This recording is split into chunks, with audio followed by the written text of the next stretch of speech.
Hello, JPU family. Welcome to another episode.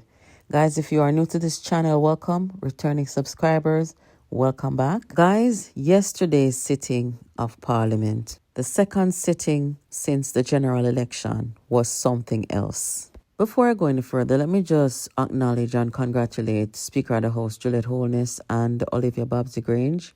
Speaker Holness was appointed to serve on the Commonwealth Parliamentary Association International Executive Committee as representative for the Caribbean, Americas, and Atlantic region. Minister of Culture, Gender, Entertainment, and Sports, Olivia Grange, is the recipient of the 2025 Commonwealth Parliamentary Equality and Diversity Award in recognition of her work of advancing gender equality and social justice in Jamaica. About yesterday's sitting of Parliament, guys, what we saw from the opposition benches wasn't just embarrassing.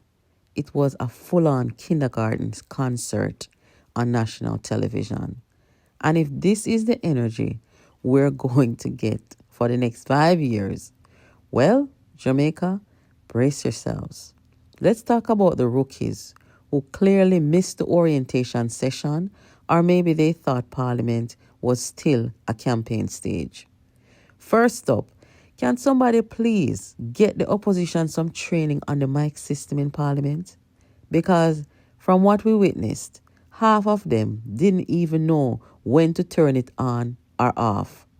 1 minute you're shouting from the background, the next minute the speaker is going over a crash course in how the mic works in the Parliament. I counted at least 4 times where the speaker had to address them about turning off the mic and turning on the mic, and boy, it was just laughable and frankly annoying. This isn't Zoom school. This is the House of Representatives. It's like watching a bunch of new students trying to figure out how the intercom works.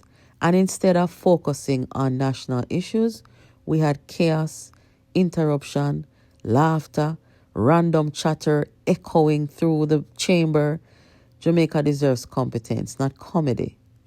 Now let's talk about the standing orders, the rules that govern how Parliament operates. Apparently, some opposition members think those are optional because every 2 minutes, somebody was shouting, interrupting, or standing on a point of order that made no sense whatsoever. Listen, if you're going to invoke standing orders, at least read them first.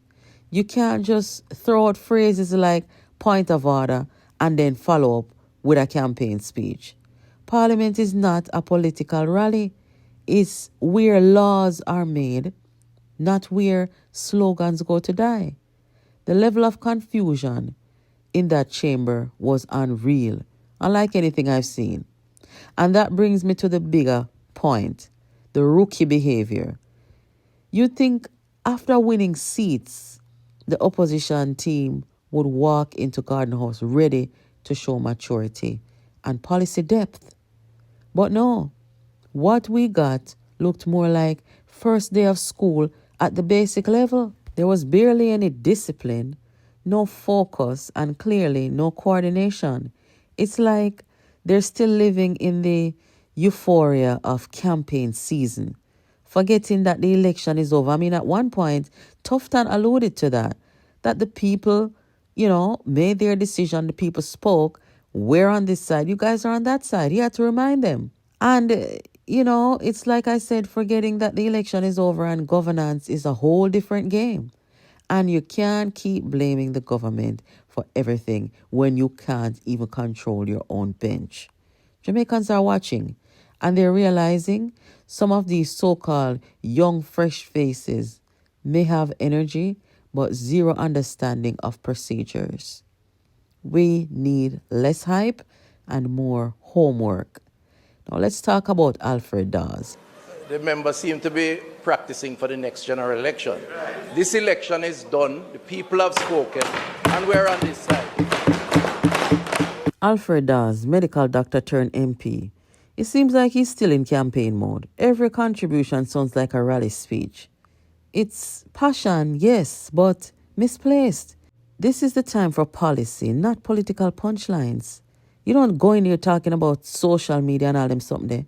The people of St. Catherine Southeastern didn't elect a campaign manager. They elected a member of parliament. So does time to trade the microphone for the manual because parliament is not operation theatre. And then we had Damian Crawford and Omar Newell, masters of the rhetorical question. Everything is, who is benefiting? Why is the government doing this? Who are they really working for? But here's the problem. Rhetorical questions don't build policies. The country needs answers, not riddles. If every statement is just to score a viral clip on social media, then we're in for a long 5 years. Opposition is supposed to be the government in waiting, not the comment section in parliament. You know? So here we are, just the second sitting of parliament, and already the opposition looks lost in translation. If this is how they plan to behave for the next term, shouting, fumbling, and grandstanding, Jamaica is in for a long and noisy 5 years. We need grown-ups in the room, not a class reunion of political students still finding their seats. My advice to them, read the standing orders, learn the mic system, and remember, you're in parliament now, not on the campaign trail, because the people are watching and they didn't vote for entertainment. They voted for leadership. So guys, meanwhile in other news, after 10 years in the United States, dancehall artist Mavado landed in Jamaica yesterday. Mavado is seen here photographed with his member of parliament, Delano, and Abka Fitzhenley. As we know, Mavado had some legal problems in Jamaica a long time ago, a decade ago now. And, over the campaign season, he was openly campaigning for the PNP.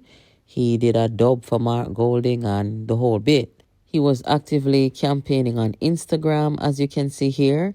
He also posted the picture with Mark Golding and his birth certificate saying, if I post a picture like this, it means I born here, something like that. I don't know if Mavado thought that he would have some advantage back in Jamaica if the PNP had won the election. I don't know, but he was aggressively campaigning. Now, I cannot tell you guys what this meeting with members of government means. I don't know if it has anything to do with an upcoming concert or Mavado's safety. I guess in due time we will see. And next thing, guys, I don't hear too many people talking about this topic, and I want to give a shout out to Jamaica's Coast Guards. There was a news report a few days ago that one person was reported dead and 16 rescued by Jamaica's Coast Guard from a burning vessel.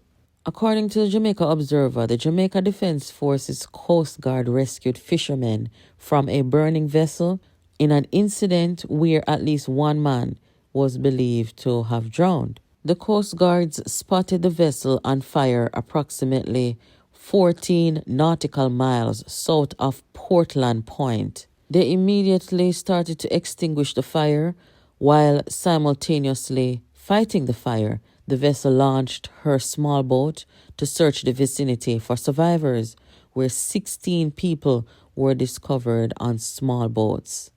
The rescued people were taken on board the patrol vessel, where they were hydrated and taken to the mainland for further medical attention. The crew, which had departed from Harborview for the Pedro Banks, consisted of 9 Dominicans and 8 Jamaicans. The JDF is requesting that the public and mariners on the south coast remain vigilant for any signs of missing persons and report any sightings immediately to the JRCC. Members of the public are also encouraged to contact the JRCC Kingston in the event of any search and rescue case. The JRCC Kingston is a 24-hour maritime rescue and search team or center that can be contacted via telephone at 876-976-8193 or 876-836-1216. This is great, guys. I know that these people are not recognized as they should, because we don't have too many incidents like this on our waters. But they've done a fantastic job. If one person, unfortunately, did not make it because they drowned and 16 were rescued, that is amazing. You know, my condolences to the family of the person who did not make it. Guys, this is Jamaica Politics Uncovered. Please give this video a thumbs up. Please share it with your friends. Let me know what you think in the comments. Thank you for watching. Have a great day. And if you have not subscribed, please do so.